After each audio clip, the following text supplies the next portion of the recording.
اس لیے آپ دیکھیں قرآن میں اکثر اس طرح کی آیتیں آتی ہے، اعلموا ان اللہ شدید العقاب وان اللہ غفور الرحیم،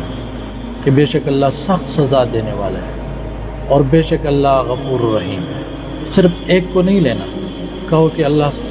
سخت سزا دینے والا ہے اور یہ بھول جاؤ کہ اللہ بخشنے والا اور رحم کرنے والا ہے،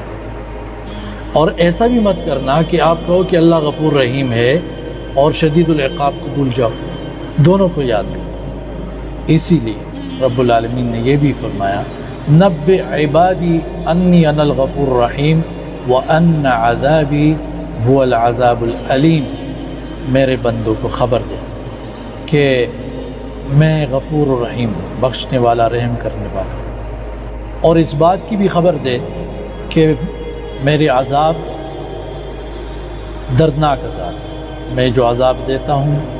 دردناک عذاب دیتا ہوں، دردناک سزا دیتا ہوں،